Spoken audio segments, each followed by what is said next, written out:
Hello, guys. Very good morning to all of you. So, today I'm going to discuss accounting. Okay, accounting होता क्या है?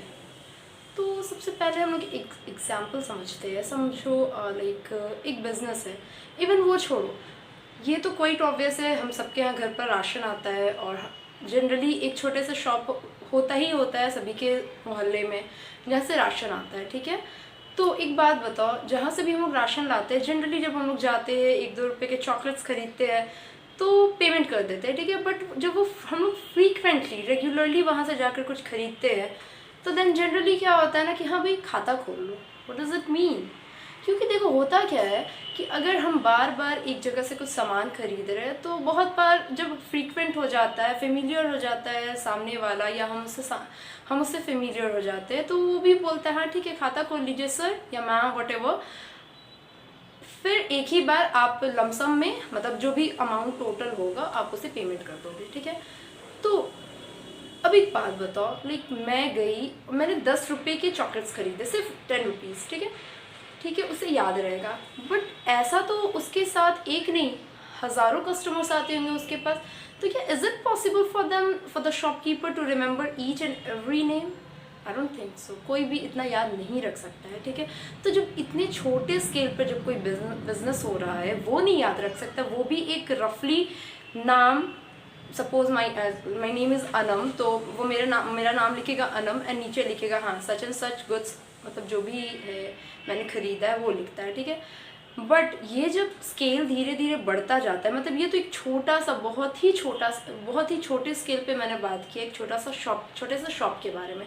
But जब वो बहुत बड़ा होते जाता है, कंपनीज बनते जाता है, तब तो प्रॉपर बुक्स ऑफ अकाउंट्स होना चाहिए ना. मतलब प्रॉपर, एक तरह से सिंपल टर्म्स में बोले तो प्रॉपर रिकॉर्ड्स होना चाहिए कि मैंने किसे सेल किया, कितने में सेल किया, क्या सेल किया, हर कुछ.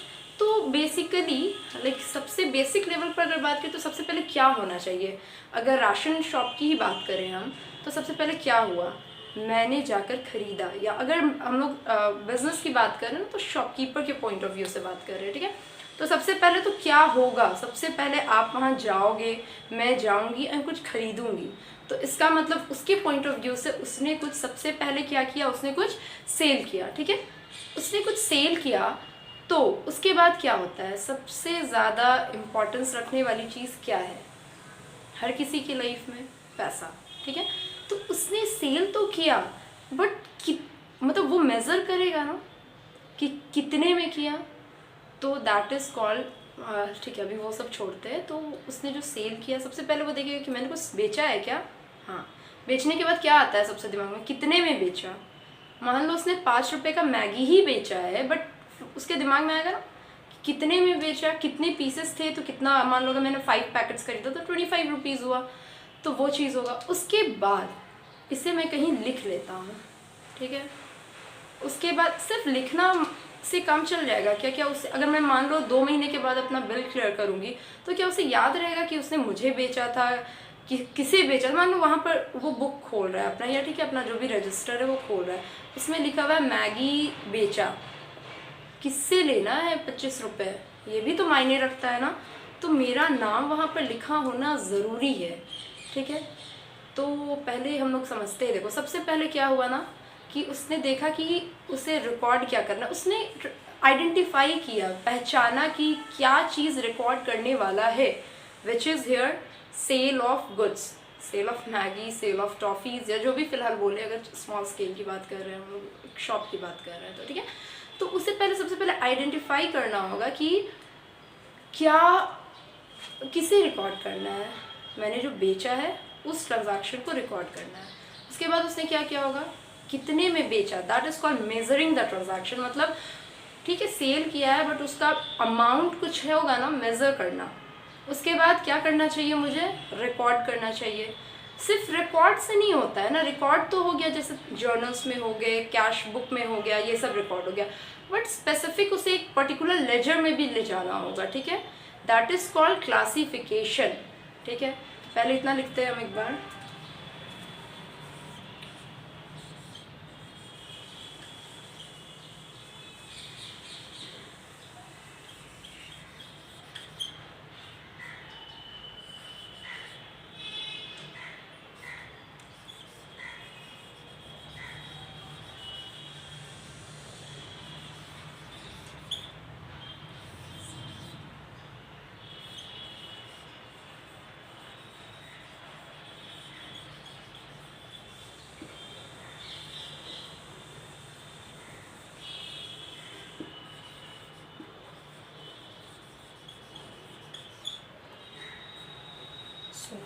Account is all about these processes, ठीक है। बट मेनली देखो अकाउंट्स ना यहाँ पर समझो शुरू भी नहीं हुआ है, ठीक है।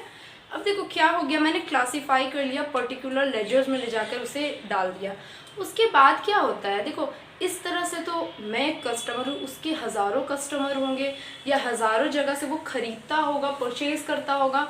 तो क्या मतलब अगर मैं पूछूंगी कि शॉप का क्या पोजीशन है, उसका क्या फिनेंशियल स्टेटस है, तो इज़ इट पॉसिबल कि मैं वो सामने वाला मुझे बताएगा हाँ ठीक है अनम से मैंने इतना ख़रीदा था, अनम को इतना सेल किया था, फिर बोलेगा राम से मैंने इतना ख़रीदा था, इतना सेल किया था, फिर एक किसी और, इस तरह से तो वो बहुत ही ज़्यादा लेंदी होता जाएगा, इज़न्ट इट। तो फिर ना फाइनल अकाउंट्स बनता है। फाइनल अकाउंट्स क्या होता है, सी फर्स्टली 3 तरह के होते हैं, trial balance, profit and loss account and balance sheet account, okay. ये तीनों को बोला जाता है फाइनल अकाउंट्स और फिनेंशियल स्टेटमेंट्स। तो क्या होता है ना, क्लासिफिकेशन हमने कर दिया, लेजर्स में डाल दिया, अब उनमें उससे निकाल करके सम अप किया जाता है, क्योंकि इट्स नॉट पॉसिबल ना हर किसी का नाम के हिसाब से बताना। मान लो किसी का 5 रुपये है, 10 रुपये है, किसी का 1000 है, किसी का 3000 है, तो बहुत ज़्यादा लेंदी हो जाएगा वो चीज़। तो फिर सम अप करते हैं हम लोग, लेजर से सारा डेटा निकाल करके एक सम अप करते हैं और ये 3 अकाउंट्स प्रिपेयर करते हैं। ये 3 अकाउंट्स को बोला जाता है फिनेंशियल स्टेटमेंट्स। तो क्लासिफिकेशन के बाद आता है समराइजिंग। यहाँ पर हमने क्लासीफाई कर दिया था, ठीक है, लेजर्स में डाल दिया था। उसके बाद समराइज कर रहे हैं हम फाइनल अकाउंट्स में, ताकि फाइनल अकाउंट्स क्यों बनता है ना, क्योंकि एक ही झलक में हमको पूरा कंपनी का स्टेटस समझ में आ जाए कि वो कहाँ स्टैंड करती है, उसका क्या फिनेंशियल पोजीशन है, क्या स्टेटस है उसका, ठीक है। उसके बाद होता है सी बैलेंस शीट वगैरह। एक तरह से बोला जाए तो थोड़ा टिपिकल टर्म्स होता है, उसमें जो भी वर्ड्स यूज़ किया जाता है।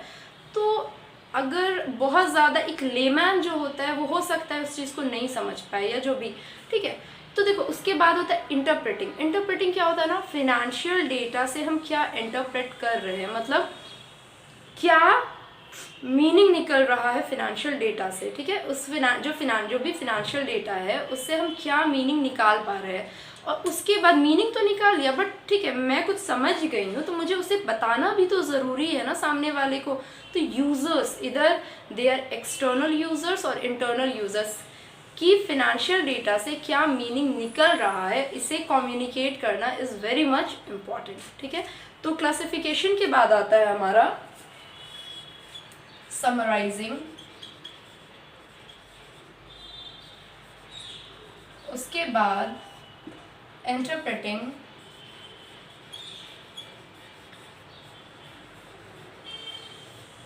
एंड लास्ट में हमारा आता है कम्युनिकेटिंग।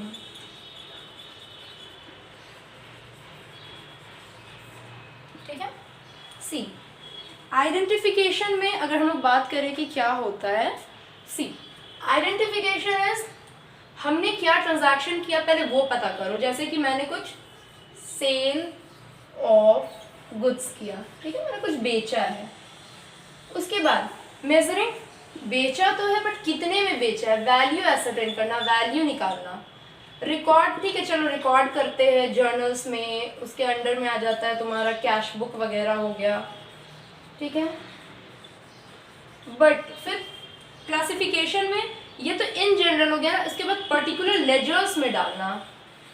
अच्छा यहाँ पर क्या होगा, जैसे कि मान लो मेरा अकाउंट है, मैं जाती हूँ उस शॉप से कुछ बेचती हूँ, परचेज करती हूँ जो भी, तो सॉरी फिलहाल ऐसे निकलता है।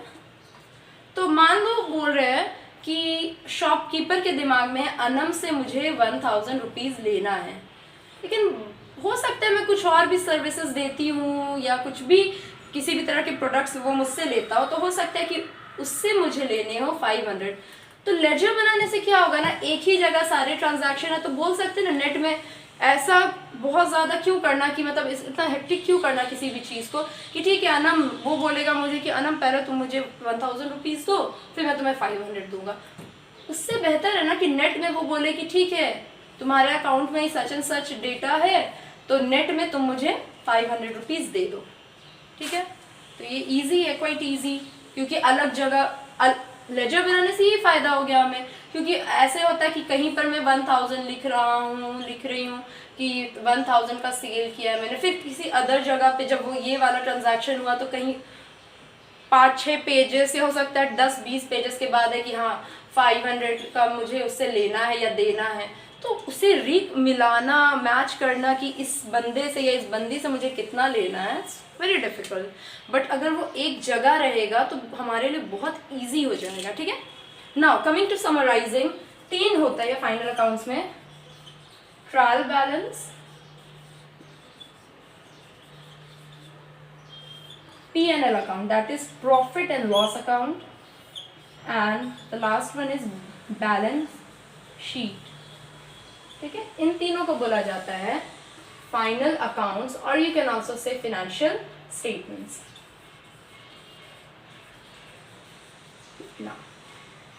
इंटरप्रेटिंग फिनेंशियल डेटा को जज करना कि क्या कहना चाह रहा है, उससे हमें क्या समझ आ रहा है, क्या मीनिंग निकल रहा है उस डेटा का, ठीक है। उसके बाद आता है कम्युनिकेटिंग इट, फिर जो डेटा निकला है उसे हम जाकर के हमें कम्युनिकेट करना है सामने वाले बंदे को, यूजर्स को, कि देखो सच एंड सच इसका मीनिंग निकल रहा है। तो सामने वाला लाइक यहाँ पे क्या होता है ना, एक शेयर्स सबको समझ आता होगा आई गेस, ठीक है, ये सबको पता होता है कि शेयर्स में इन्वेस्ट करना है, ठीक है, बट किस कंपनी में इन्वेस्ट करना है that is a big deal. तो देखो communicating is all about like उसके बैलेंस शीट को हमने रीड किया, उसके प्रॉफिट एंड लॉस को रीड किया, ट्रायल बैलेंस वगैरह हो गया, फिर कैश फ्लो स्टेटमेंट, खैर वो सब छोड़ो अभी, तो हम उसके डेटास को देख रहे हैं, ठीक है, डेटा देख रहे हैं उसके, तो उससे हमें क्या समझ आ रहा है उस कंपनी के बारे में कि हाँ ठीक है कंपनी ग्रो करने वाली है, बाद में नहीं ग्रो करने वाली है, कुछ भी समझ आ रहा होगा। तो फिनेंशियल डेटा से क्या मीनिंग निकल रहा है उसके बेसिस कम्युनिकेशन, क्यों, क्योंकि फिर सामने वाला उसके बेसिस पर डिसाइड करेगा whether I have to invest in such and such company और नॉट, ठीक है। तो communicating is all about that. So and यही जो होते हैं ना, ये सारे जो पॉइंट्स होते हैं, यही एट्रीब्यूट्स और यू कैन से कैरेक्टरिस्टिक्स ऑफ अकाउंट्स होते हैं। सो रिवाइज करते हैं एक बार, ठीक है। सबसे पहले हमें क्या पता होना चाहिए कि हमें क्या रिकॉर्ड करना है या हम किस ट्रांजैक्शन की बात करें, दैट इज आइडेंटिफिकेशन। उसके बाद सबसे ज़्यादा होता है रिकॉर्ड करने के लिए हमें क्या सबसे मेनली क्या चाहिए, amount, money, that is measurement. उसके बाद होता है कि उसे ठीक है पोस्ट कर देते हैं, डाल देते हैं, रिकॉर्ड कर लेते हैं। उसके बाद बट रिकॉर्ड तो करें बट एक क्लासिफिकेशन होना बहुत ज़रूरी है ईज़ के लिए, ठीक है। तो पर्टिकुलर लेजर्स में उसे फिर डालते हैं। उसके बाद होता है समराइज, क्योंकि एंड में किसी को भी अगर बताना है तो इट्स नॉट पॉसिबल कि सबके लेजर्स का बैलेंस बता रहे हैं हम, तो सम अप करके एक बनाया जाता है final accounts, that is financial statements, और you can say final accounts that is trial balance, balance sheet and P&L, okay. उसके बाद उसके डेटा को इंटरप्रेट करना भी बहुत ज़रूरी है और फिर उसे कम्युनिकेट करना ताकि सामने वाला बेटर डिसीजन ले सके regarding this company, regarding a particular company, ठीक है। तो लेट्स रिवाइज। आइडेंटिफिकेशन आप मेरे साथ रिवाइज करोगे ना तो it would be much easier for you to mug up that, ठीक है। Identification, next one is measuring, then recording, after that classification, then summarising. Summarise करने के बाद हमें जब सब कुछ बन गया, समराइज हो गया, जिस्ट आ गया हमारे पास, तो फिर हम उसे इंटरप्रेट करेंगे एंड देन फिर lastly the communication, okay. See there are 2 concepts, book keeping versus accounting, ठीक है। तो देखो मुझे एक बात बताओ, कहाँ पर बुक कीपिंग खत्म हो रहा है, किस स्टेप में? यहाँ पर तो अभी आइडेंटिफाई ही कर रहे हैं, तो अभी तक तो हमने बुक कीपिंग शुरू ही नहीं किया है, मेजर कर रहे हैं। रिकॉर्ड में चलो कहीं पे book keeping, what does it mean? Book keeping मतलब बुक रखना, ठीक है, बुक्स मेंटेन करना, बुक्स मीन्स रिकॉर्ड्स मेंटेन करना अपने ट्रांजैक्शंस का, ठीक है। तो यहाँ पर आइडेंटिफिकेशन में तो अभी शुरू ही नहीं हुआ है, मेजरिंग, रिकॉर्डिंग ये पार्ट ऑफ बुक कीपिंग है, क्योंकि पता ही नहीं रहेगा हमें कि किस चीज़ को रिकॉर्ड करना है और कितने पर रिकॉर्ड करना है, तो फिर रिकॉर्डिंग तो हो ही नहीं सकता है, ठीक है। तो यहाँ पे एंड फाइनली फिर क्लासिफिकेशन होता है कि पर्टिकुलर लेजर्स में जा रहे हैं। बट ये समराइजिंग, व्हाट इज दिस? ये तो हम ऊपर वाले से ही डेटा निकाल करके उसको सम अप कर रहे हैं ना, तो क्या ये बुक कीपिंग का पार्ट होगा? सोचो, मतलब ये तो वही बात होगी कि मतलब 4 कॉपीज है मेरे पास ऑलरेडी, बुक्स मेंटेन है, चारों में से जिस्ट निकाले, जिस्ट लाइक उसे फाइनल ये मैं बोल रहा है कि इनसे हमें क्या समझ आ रहा है, इस चारों कॉपी से मेन डेटा या एड ऑन करके अगर सबको मिला करके हम क्या समझ रहे, तो क्या वो बुक कीपिंग हुआ? आई डोंट थिंक सो कि वो बुक कीपिंग होगा, ठीक। तो book keeping ends here, classification book keeping होता है, and you know book keeping starts from summer, sorry now where the book keeping ends, मतलब जैसे अकाउंटिंग कब करेंगे, बुक्स होगा तब तो अकाउंट्स मतलब अकाउंटिंग करेंगे। जैसे कि यहाँ पर होगा कि identification, measurement, recording and classification, यहाँ पर तक बुक कीपिंग हो रहा है, और जैसे ही बुक कीपिंग खत्म होता है अकाउंटिंग शुरू होता है, मतलब इसमें से डेटा निकाल के सम अप करना, उसे समझना एंड फिर उसे कम्युनिकेट करना। These 3 steps are of accounting and ये जो है वो बुक कीपिंग है। तो डिफरेंस है बुक में, differentiate between book keeping and accounting, तो बोल सकते हैं ना where book keeping ends accounting starts. अच्छा एक बात बताओ, बुक्स रखने के लिए बहुत ज़्यादा स्किल्स की ज़रूरत होगी क्या, या कोई भी एक नॉर्मल बंदा जो थोड़ा सा भी नॉलेजेबल हो वो कर लेगा? बट इंटरप्रेट करना is a very big deal, it's an art, ठीक है, बोल सकते हैं। तो वो चीज़ नॉर्मल एक स्किल का बंदा नहीं कर सकता, मतलब नॉर्मल एक बंदा नहीं कर सकता, उसके लिए पर्टिकुलर स्किल्स हमें चाहिए होंगे। तो इसीलिए अकाउंटिंग जब भी होगा वो कोई स्किलफुल पर्सन करेंगे या कोई सीनियर स्टाफ करेंगे, but book keeping are generally mostly done by junior staff, ठीक है। Let's have a look on this.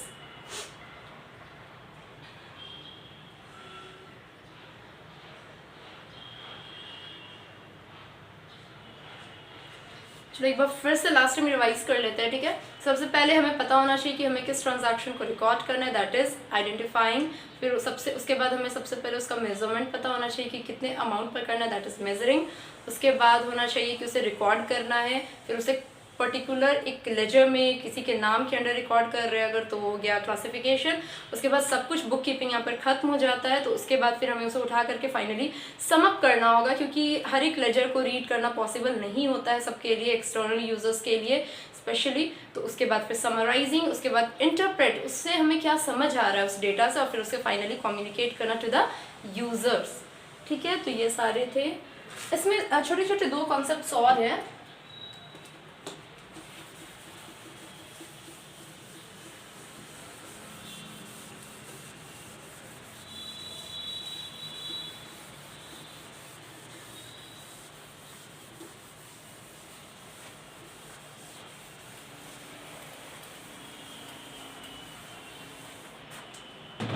That is double entry system of accounting and single entry. Double entry, or you can say single entry or incomplete records.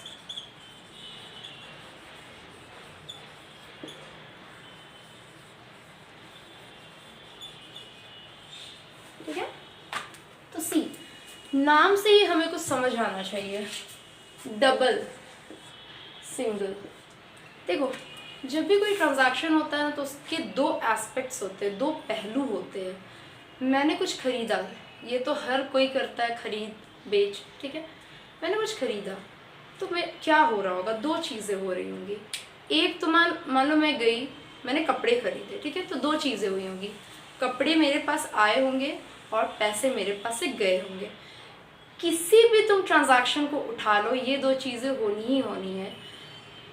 मैंने कुछ purchase किया, raw materials खरीदा, business के लिए खरीदा, raw materials आए, पैसे गए। मैंने कुछ सेल आउट किया, सामान मेरे पास से चला गया और पैसे मेरे पास आ गए, ठीक है। तो किसी भी ट्रांजैक्शन का 2 एस्पेक्ट होता है।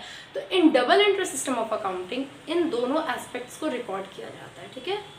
बट सिंगल एंट्री नाम बता रहा है, एक ही चीज़ को हम लोग रिकॉर्ड कर ले रहे हैं, जैसे कि हम गुड्स आया, पैसे या तो फिर पैसे गए, और यू कैन से इनकम्प्लीट रिकॉर्ड्स, आधा अधूरा रिकॉर्ड, मतलब कंप्लीट रिकॉर्डिंग नहीं हो पा रहा है। तो देखो इस केस में क्या होता है ना, जब ये आधा अधूरा होता है ना तो हम लोग फाइनल अकाउंट्स नहीं बना पाते। Final accounts in details in detail हम लोग पढ़ेंगे बाद में, ठीक है। फिलहाल इतना ही समझते हैं, क्योंकि अधूरे नॉलेज से हम कुछ भी कंप्लीट कैसे बना सकते हैं, पॉसिबल ही नहीं है, ठीक है। तो यहाँ पर डायरेक्टली नहीं बनता है, कुछ एडजस्टमेंट्स होते हैं, ऐसा नहीं है, बट नॉर्मल टर्म्स में अगर हम बात करें तो डबल एंट्री में दोनों डेटा मेरे को पता है, तो कैश भी हम बता सकते हैं कि मेरे पास अभी कितने कैश बचे हुए हैं और मेरे पास कितना सामान है, कितना माल है, या मैंने कितना सेल आउट किया, सेल्स क्या था मेरा, ठीक है। एक और छोटा सा कॉन्सेप्ट है, मैं एकदम बेसिक टर्म्स में बात कर रही हूँ। इन केस अगर आप लोगों को कुछ और भी इन डिटेल जानना हो या कुछ ऐसा हो जो नहीं समझ आ रहा, तो प्लीज़ आप कमेंट सेक्शन में मुझे बता सकते हो। I will make a class on that and upload it, okay. So next जो हमारा एक था या accrual basis, and another one is cash basis। देखो, जब भी कोई बिजनेस करता है ना, तो दो तरह का अकाउंटिंग में से उसे एक फॉलो करना पड़ता है, दोनों नहीं कर सकता है वो। तो इसमें भी नाम से हमें क्या समझ आ रहा है, कैश, मतलब ये हो गया यहाँ पर जहाँ पर कैश अफेक्ट हो रहा है, ठीक है, जहाँ पर कैश की बात हो रही है बस यहाँ डाल दो। अगर अभी हम लोग बात करते हैं कि हम कैश बेसिस फॉलो कर रहे हैं, ठीक है, सेल किया हमने, पैसे आए, रिकॉर्ड कर लो कि सेल हो गया है, पैसे आ गए मेरे पास, कैश टू सेल्स या जो भी बोल सकते हैं, ठीक है। अभी डेबिट क्रेडिट मैंने अपलोड नहीं किया है तो अभी इतना ही रखते हैं। यहाँ पर रिकॉर्ड कर लेंगे, सेल किया है तो कुछ जाकर खरीदा मैंने, उसे भी हम यहाँ पर रिकॉर्ड कर लेंगे, ठीक है। सपोज मैं कहीं काम करती हूँ, मुझे वहाँ का मैंने रेंट पर ले रखा है, ठीक है, शॉप या जो भी, तो मुझे रेंट देना है, मैंने रेंट पे किया, तो यहाँ पे डाल देंगे रेंट पेड, क्योंकि यहाँ पर मेरे पास पैसे आए, कैश अफेक्ट हो रहा है, परचेज में पैसे गए, कैश अफेक्ट हो रहा है, मेरे पास से कैश चला गया, कम हो गया, रेंट पेड, कैश अफेक्ट हो रहा है, मेरे पास जो पैसे थे वो कम हो गए, ठीक है। जिस भी केसेस में क्या अगर ये अकाउंटिंग मेथड फॉलो कर रहे हैं तो देन ओनली, जब भी कैश अफेक्ट होगा वी हैव टू रिकॉर्ड, ठीक है। डजेंट मैटर कि वो 5 साल पुराना खर्चा है, जैसे 5 साल पहले का रेंट अगर मैं पे कर रही हूँ एंड इफ मैं कैश बेसिस फॉलो कर रही हूँ, तो मुझे आज उसे जब भी मैं पेमेंट करूँगी, मतलब कैश अफेक्ट हो रहा है मेरा, तो I have to record it, ठीक है, if I am following cash basis of accounting. But accrual में ऐसा नहीं होता। Accrual is all about period in the sense, मान लो अभी चल रहा है 2020-21, सी इससे रिलेट करते, सेल तो किया है मैंने, बट ना मैंने कैश पर नहीं, क्रेडिट पे किया है, ठीक है। क्रेडिट पे मतलब मैंने उधार पर सेल किया है, ठीक है। तो उधार पर सेल किया तो क्या मेरे पास पैसे आए? नहीं। अगर कैश बेसिस हम फॉलो करते तो क्या यहाँ पर रिकॉर्ड करते? नहीं। But if we are following accrual basis, तो मेरा अक्रू हो गया ना, ड्यू हो गया है ना, बकाया हो गया है ना, कि मुझे उससे पैसे मिलेंगे या मुझे उससे पैसे लेने हैं, तो अक्रूवल बेसिस में we will record it sale. But on credit भी रिकॉर्ड होता है और ऑन कैश भी यहाँ पर रिकॉर्ड हो जाएगा, क्योंकि अक्रूवल बेसिस है, तो अक्रू भी हो गया था, मुझे मिल भी गया, तो आई विल रिकॉर्ड इट, ठीक है। लेकिन अगर क्या पता 5 साल पहले का रेंट है और मैं अक्रूवल बेसिस फॉलो कर रही हूँ, उस वक्त भी कर रही थी, तो एक बार बताओ, उस वक्त 5 साल पुराना रेंट है, तो उस वक्त तो मेरा कैश नहीं गया था, बट अक्रूवल बेसिस होने की वजह से मेरा ड्यू हो गया था, बकाया हो गया था, तो मैंने उसे रिकॉर्ड किया होगा ना। तो अक्रूवल में यही होता है कि doesn't matter whether you are paying और यू आर रिसीविंग और नॉट, बट अगर वो ड्यू हो जा रहा है, बकाया हो जा रहा है, मतलब उसका टाइम आ गया है, ड्यू डेट आ गया है उसे पे करने का, उसे रिसीव करने का, तो हम उसे रिकॉर्ड कर लेते हैं, ठीक है। Accrual is all about that. अब जैसे रेंट पेड अगर है तब तो यहाँ आ गया, लेकिन एक बात, तो रेंट ड्यू हो गया मेरा, जनवरी के एंड में मुझे रेंट देना रहता है, जनवरी एंड खत्म हो चुका है मान लो, ठीक है। तो एक बात बताओ, कैश बेसिस में उसे रिकॉर्ड करेंगे क्या? रेंट ड्यू हो चुका है मेरा, आउटस्टैंडिंग रेंट है मेरा, तो क्या कैश बेसिस में रिकॉर्ड करें? क्या मतलब मुझे देना है तो मेरे पास से पैसे चले गए क्या? नहीं ना, तो यहाँ तो रिकॉर्ड नहीं करेंगे। बट अगर हम अक्रूवल बेसिस फॉलो कर रहे हैं, तो वो खर्चा मेरे इस साल का है, मतलब जिस पीरियड का मैं बुक्स मेंटेन कर रही हूँ या जिस पीरियड की मैं बात कर रही हूँ, तो मुझे यहाँ रिकॉर्ड करना है। डजेंट मैटर पेमेंट हुआ है या नहीं हुआ है, तो यहाँ पे आउटस्टैंडिंग लिखते थे, आउटस्टैंडिंग रेंट या इंटरेस्ट ड्यू, लेना हो देना हो जो भी हो, ठीक है। तो ये दो छोटे से कॉन्सेप्ट्स हैं। Thank you so much.